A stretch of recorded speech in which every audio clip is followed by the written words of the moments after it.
Okay, so this review is going to be about The Last Disciple, My Memoirs with Bruce Lee by Peter Chin.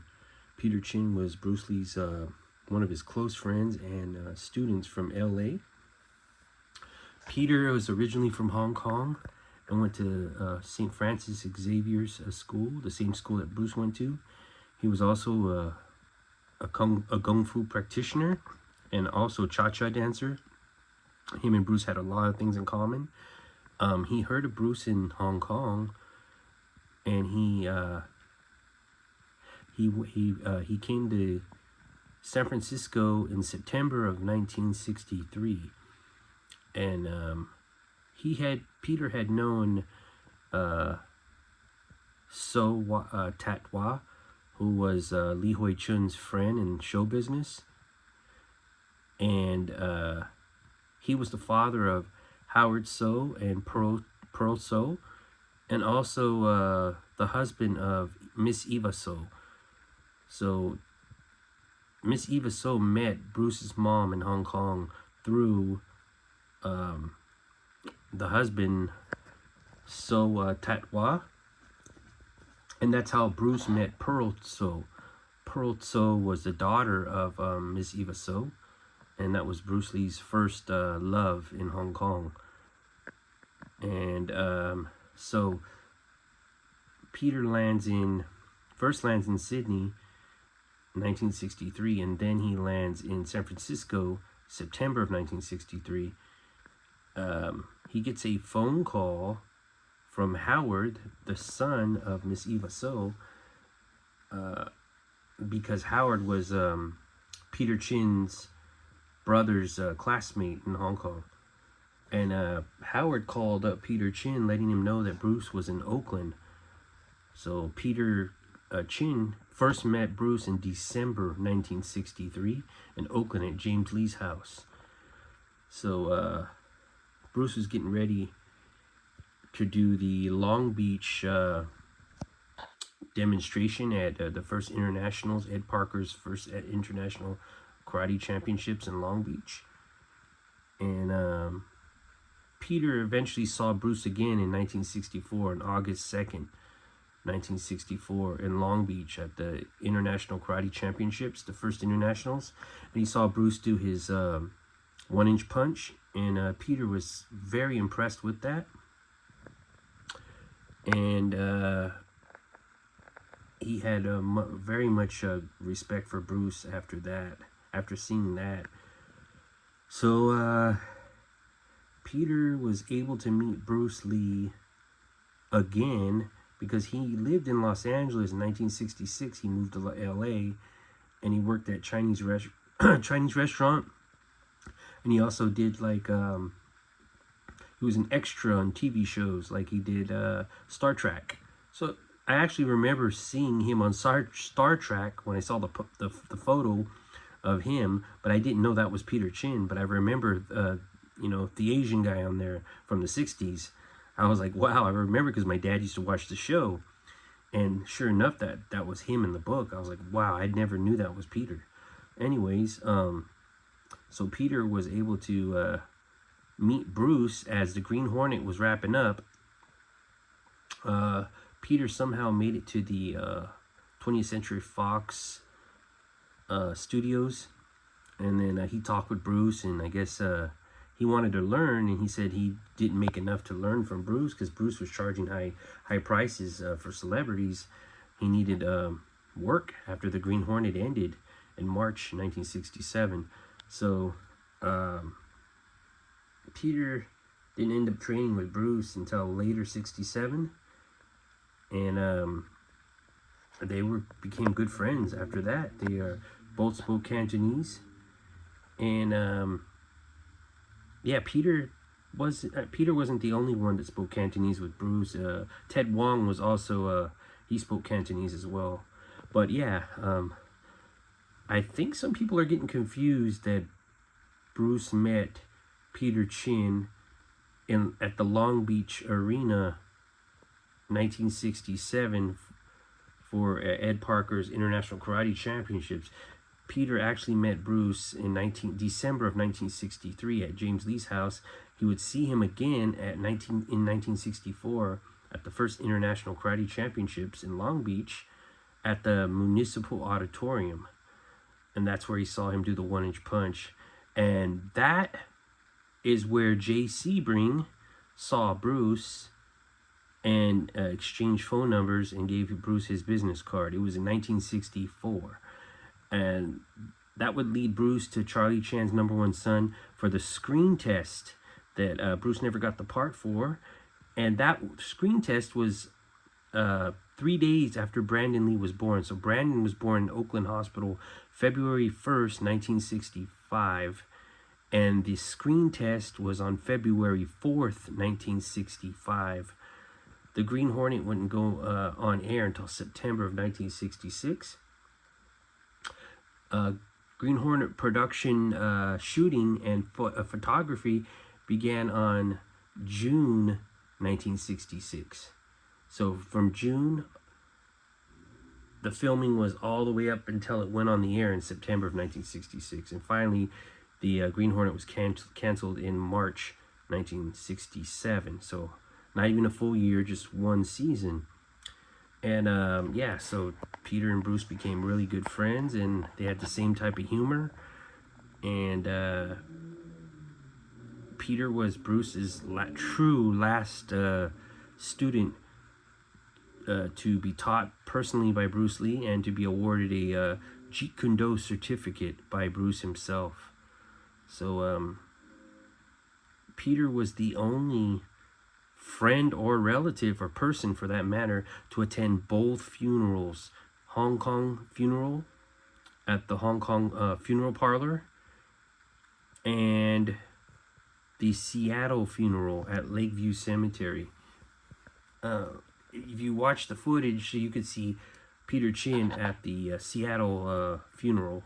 He's wearing black, all black. He's got some type of necklace on, and then he's got black shades.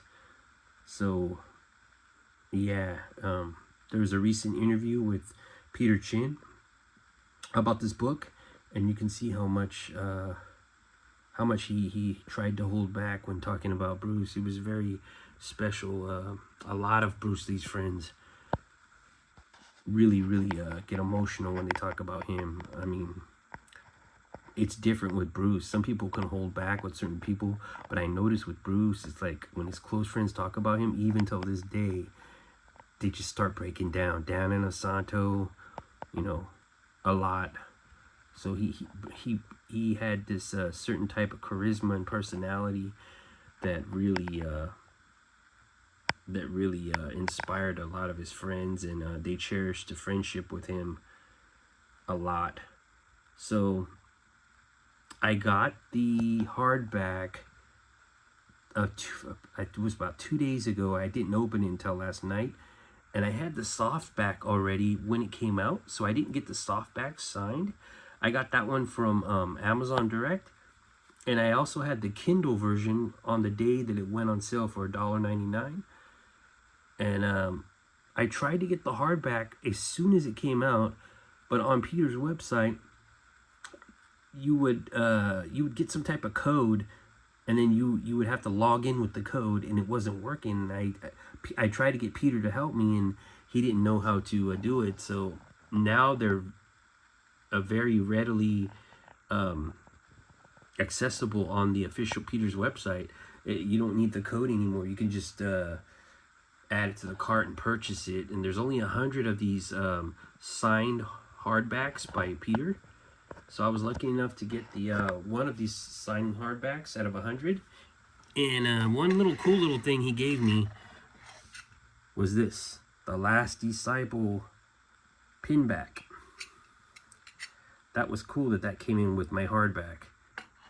So this book right here, this hard copy, it's the same size as the softback. I'm going to go ahead and show you guys inside. My softback is not signed, but my hardback is signed. And here's the back. And there's Peter holding his the certificate right there. Can you see that? So that's really cool. And then I'm going to open up the book and then just show you the inner page. And it says, to Joshua. I don't know what this yellow paper is for. And it was signed on March 28, 2024. All the best. Peter Chin's Chinese red chop. I got number 48 of 100. Let me turn the page. There's something else in the book that was kind of I don't know what it's for. This,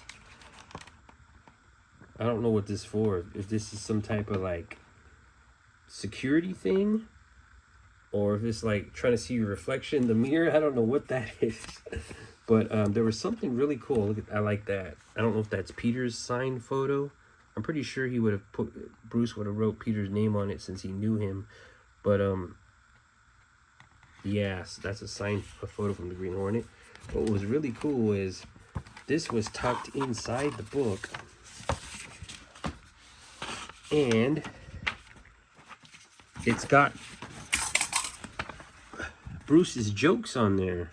So, love is something that you feel, and the only time I feel is when I see. Nice or good girl. What is the difference between a nice girl and a good girl? A nice girl goes to bed, then goes home. A good girl goes home and then goes to bed. So, little jokes here and there. An American businessman was in Japan. He hired a local hooker and was going at it all night. She kept screaming, "Macchiato Anna," which the guy took to mean that she liked his pleasure skill. The next day, he was playing golf with a Japanese counterparts, and one of them got a hole-in-one.